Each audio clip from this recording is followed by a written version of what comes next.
Donc maintenant, ce qui m'intéresse, c'est dans cette partie, cette deuxième partie, c'est d'aller voir nos croyances. C'est-à-dire, effectivement, les croyances, ce sont comme des gouvernails. J'aime bien cette métaphore d'un gouvernail. C'est-à-dire que si j'ai une croyance avec une vision précise de la réalité qui est vraie pour moi, eh bien, quelque part, cette croyance va faire que cette réalité va toujours correspondre à mes croyances. Une croyance, comment est fondée une croyance? Une croyance, elle est fondée par notre expérience. Alors, bien souvent, si on est petit, par exemple, nos parents, on va regarder nos parents par rapport à l'argent, si ils sont un peu toujours dans l'inquiétude, que les fins de mois sont toujours difficiles, etc., eh bien, on va adopter la croyance qu'effectivement, les fins de mois sont toujours difficiles, ou l'argent, c'est difficile, ou alors, attention, il faut être inquiet parce qu'on a besoin d'argent, et que si on n'a pas d'argent, etc. Donc, on a pas mal de croyances qui vont arriver par notre éducation, par l'observation de notre environnement, je dirais, mais qui vont arriver aussi par notre propre expérience. Et c'est surtout des expériences quand on est jeune, qui vont créer des croyances assez profondes. Maintenant, notre expérience en tant qu'adulte, eh bien c'est vrai que si je me retrouve constamment à découvert à la fin du mois et que j'ai du mal à boucler les fins de mois et que je m'en sors pas, etc., eh bien, je peux avoir cette croyance que je ne peux pas, je ne peux pas gagner suffisamment d'argent, que je serai toujours à découvert à la fin du mois. Donc, en fait, ça, c'est vraiment des croyances généralisantes. Il y a plusieurs types de croyances. C'est, par exemple, l'argent, c'est moche, l'argent, c'est sale. Ça, c'est une croyance généralisante. Ou les croyances de cause à effet, ça pourrait être, voilà, si je ne fais pas attention, je vais avoir des problèmes à la fin du mois. Alors, on peut dire, oui, c'est vrai. C'est vrai pour certaines personnes. Il y en a d'autres qui vont se dire, ben non, je ne veux pas faire attention à quoi que ce soit, je ne veux pas faire mes comptes parce que, comme ça, j'ai le sentiment que l'argent va rentrer.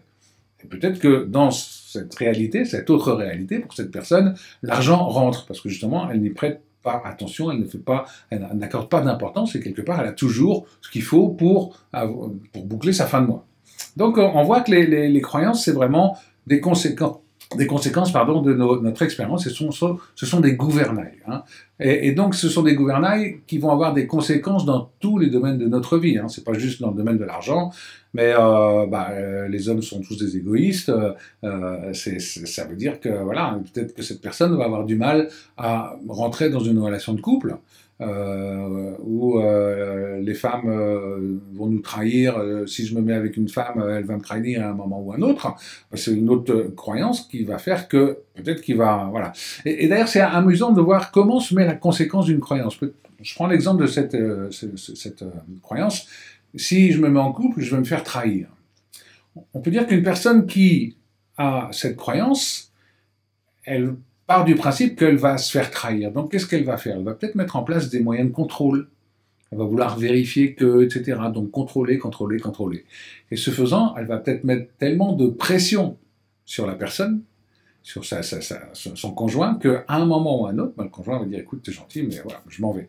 Et du coup, il va se dire, j'avais raison, j'ai encore été trahi. On m'a encore quitté, j'ai encore été trahi. Donc, il faut voir qu'effectivement, les croyances vont générer dans le plan physique des actes, des comportements, et que ces comportements vont souvent générer des conséquences qui vont renforcer la croyance. Donc, c'est un peu le serpent qui se mord la queue. On pourrait dire aussi que des croyances vont générer une forme d'énergie, de rayonnement énergétique, et là, je parle plus de transurfing avec cette vision de l'esprit, de la pensée, et puis cette vision de l'intention, de l'âme, enfin de comment on se sent. Et effectivement, si on a des pensées et des émotions qui sont plutôt serrées parce qu'on a une croyance plutôt limitante et qu'on voit les choses un peu comme ça, eh bien, quelque part, on envoie dans l'espace des variantes, dans le monde métaphysique, là où se créent tous les possibles, on envoie la possibilité de se synchroniser avec une expérience qui va confirmer notre état émotionnel, notre rayonnement intérieur et extérieur, ce qu'on va envoyer de l'autre côté. Donc, ces croyances se sont formées effectivement par notre expérience de vie et par l'influence de notre entourage. À propos de l'argent, on est vraiment rempli de croyances. Et c'est intéressant de se dire que ce que nous vivons actuellement, chacun d'entre nous par rapport à l'argent, n'est que le résultat de nos croyances. Alors, croyances conscientes et inconscientes. comme je disais tout à l'heure, les fins de mois sont difficiles, j'ai à peine de quoi vivre, plus ça va, moins j'ai d'argent, ça je l'entends aussi, plus ça va, moins j'ai d'argent, ben oui, l'argent part plus vite qu'il ne rentre, etc. Ça, c'est des croyances qui vont être quelque part, alors on pourrait dire c'est le mental, on pourrait dire aussi que le mental, c'est quoi? C'est le bras armé de notre inconscient. C'est-à-dire qu'en fait, on a l'inconscient, le subconscient, peu importe comment vous l'appelez, qui joue un rôle énorme. Et comme vraiment le dit Transurfing, observez votre réalité actuelle et vous aurez un aperçu de l'intention que vous avez générée, cette intention consciente, mais surtout cette intention inconsciente, donc le fruit de vos croyances. D'accord? Donc, par exemple, si vous dites, moi j'ai pas envie d'avoir de problème, ça c'est ce que vous allez vous dire consciemment.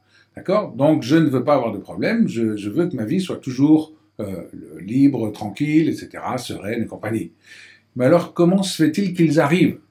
Quelle est la partie de vous qui va, quelque part, déclencher des situations problématiques et des situations où vous allez à nouveau manquer d'argent? Rien n'arrive par hasard. Ça, je dirais, c'est aussi une chouette croyance. C'est une croyance que, c'est se dire que rien n'arrive par hasard parce que tout ce que la vie m'envoie comme expérience est là pour me faire progresser.